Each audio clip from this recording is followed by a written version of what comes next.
ఆగు వేగం అంటే ఆగమేఘాల మీద కాస్త నేల మీద పరిగెత్తించబోయ్యా తక్కువ ఎక్కడే ఉన్నావు. భయపడకు రాకుమారా, ఈ రథవేగాన్ని భరించలేని వాడవు గురువృద్ధుల శరవేగాన్ని ఎలా సహించగలవు? అబ్బా అది వేరే సంగతి. యుద్ధం చేసింది నీవా నేనా? అబ్బా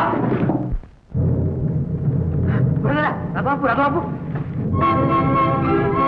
కనిపించే మహాసముద్రం ఏమిటి? కౌరవ సైన్యం రాకుమార్. అంత సైన్యమే? వారిలో వీరాధివీరులు ఎవరెవరో నీకు తెలుసా? తెలుసు రాకుమార్. అదిగో కాంచనమయ వేదికా కనత్యేతనోజ్వల విభ్రమము వాడు కలసజుండు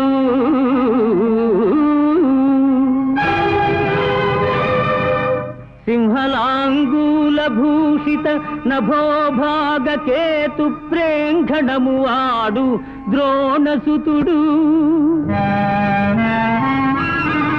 కనక గోవృష సాంద్రకాంతి పరిస్ఫుట ధ్వజ సముల్లాసంబువాడు కృపుడు లలిత కంబు ప్రభా కలిత పతాకా విహారంబువాడు రాధాత్మజుండు మణిమయోరగ రుచి జాల మహితమైన పడగవాడు కురుక్షితిపతి మహోగ్రశిఖర ఘనతాళ తరువగు సిడమువాడు సురనదీసూనుడు ఏర్పడదూచి కొనుము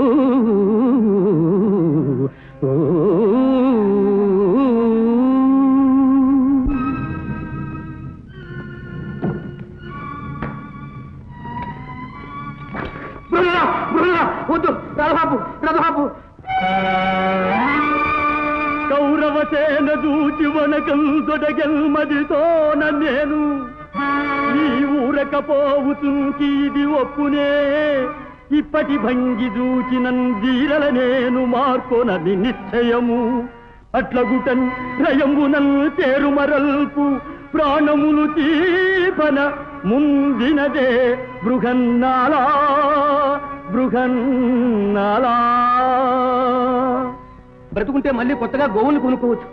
రథం మారచ్చు. ఉత్తరకుమార, కౌరవుల ముందు కండబలం చూపిస్తానని నేడు కాలిబలం చూపిస్తావా?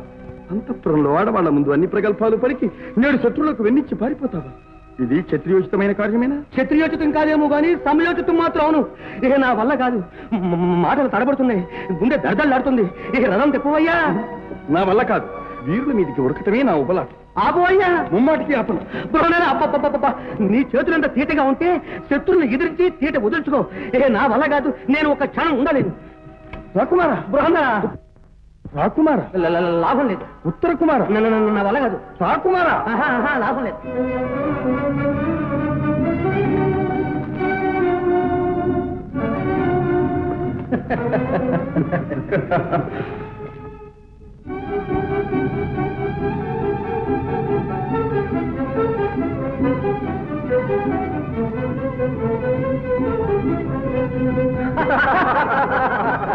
రథికుని కంటే సారథే ధైర్యశాలి. ఈ ధీరువుల కౌరవులను ఓడించి గోవులను మళ్లించేది. నన్ను విడిచిపెట్టు బృహన్నాల, నన్ను విడిచిపెట్టు. భయపడకు ఉత్తర కుమార. వెనుకంద వేయటం రాకుమారులకు ప్రతిష్ట కాదు. పోయే ప్రతిష్ట కోసం నా ప్రాణాలు పోగొట్టుకోమంటావా బృహన్నల? నా వల్ల కాదు. నన్ను ఇంటికి చేర్చు. ఈ ఉపకారానికి నీవు కనకాభిషేకం చేస్తాను, కనకాంబరాలు కట్టిస్తాను, నిన్ను ఏనుగు నెక్కించి ఊరేగిస్తానయ్యా. మా అమ్మకి నేను ఒక్కనే. అమ్మ వాళ్ళు అబ్బరంగా పెరిగాను. నా గుండెల్లో గుర్రాలు పరిగెడుతున్నాయి. నాకు ప్రాణదానం చేయి బృహన్నల. నన్ను ఇంటికి పోనీ బృహన్నల. బెదరి వెన్ను చూపితే విరోధులు పరిహసించరా? మందను మళ్లించకపోతే పురజనులు నవ్వరా? నవ్వుతే నవ్వనే. నాకే పరుల మెప్పు కోసం ముప్పు తెచ్చుకోను. నన్ను పోనీ బృహన్నల. ఉత్తరకుమార, సైరంధ్రి మాటలు గుర్తుకు తెచ్చుకో. ఈ కౌరవుల శౌర్య పరాక్రమాలు నాకు తెలుసు. నా శక్తి సంపద వారికి తెలుసు. నేడు దశమి, విజయదశమి. ఈనాడు ఏ కార్యం ప్రారంభించినా విజయం చేకూరు. నేటి రణరంగంలో జయం మనదే. నేను ఈ కురువీరుల్ని పరాభవించి గోవుల్ని మళ్లిస్తాను. నువ్వు సారథిపై రథం నడిపి. ఏమిటి? నే సారథినైతే నువ్వు యుద్ధం చేస్తావా? అవును. ఉమ్, తప్పదా? పద తప్పదా? పదవయ్యా. ఉత్తర్రా కుమారా, అదిగో సెమీ వృక్షం. ప్రధాని అటు మళ్లించు.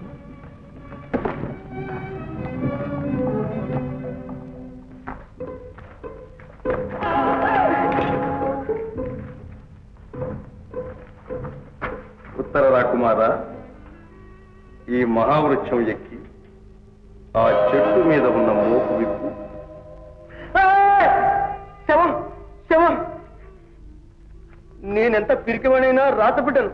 నన్నంత చులకనగా చూడటం నీకు న్యాయం కాదు బృహన్నల. నేను శవాన్ని అంటను, ముట్టను, తాకను. శవం కాదు రాకుమారా, పాండవులు అజ్ఞాతవాసం ముందు తమ ఆయుధాలన్నీ మూటగా కట్టి అక్కడ ఉంచారు. సరిగ్గా చూడు. ఉమ్? శవం కాదు, మోపే. కుమారా, శత్రు సంహార సమయంలో నీ ధనుస్సు నా భీభత్స వీర విహారాన్ని భరించలేదు. దానితో జయం సాధించటం కష్టం. శతసహస్ర ధనుస్ సమాన పటిష్టమైన అర్జునుని గాంధీవం అందులో ఉంది. అందుకో. అర్జునుని గాంధీవమా? ఉమ్? అది నీకెందుకు? వరుణదేవునిచే ప్రసాదింపబడి దేవమానవ సంగ్రామాలలో విజయాలకే మూల కారణమైన ఆ గాంధీవము అర్జునుడు తప్ప మరెవరికీ ధరింప శక్యం కదే. అది నీకెలా సాధ్యమవుతుంది? అర్థమైంది, నీవే అర్జునుడివి, సందేహం లేదు. అవును, నేనే అర్జును. శాపవశాత్తు ఈ రూపం పొంది అజ్ఞాతవాస కాలం మీ వద్దనే గడిపివేశాను. మహావీర, నీ దర్శనం వల్ల నా జన్మ ధరించింది. నీ ఎండను నాకు ఎట్టి భయం లేదు. నీ సారథవే. రాకుమారా, ముందు నాకు ఆ గాంధీవం తెచ్చి ఇవ్వు. మర్చాను, తెస్తాను. మిగతా పాండవులు, పాంచాలీదేవి అందరూ మీ రాజ్యంలోనే ఉన్నారు. వివరాలు ఆ తర్వాత చెప్తాను. ముందు గాంధీవం తెస్తాను, తెస్తాను.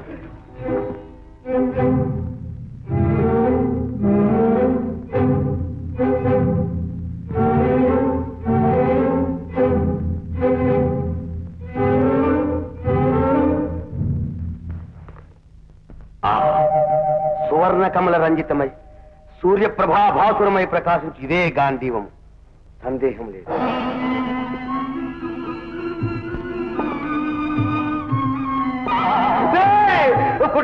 పాము పాము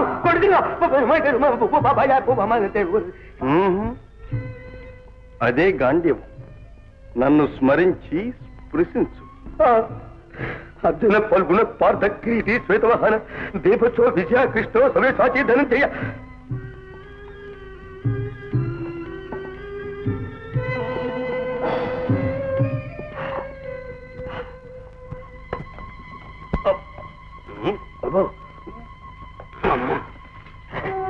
అర్జున పల్గుణ పార్థ క్రీతి శ్వేతవాహన దేవచో.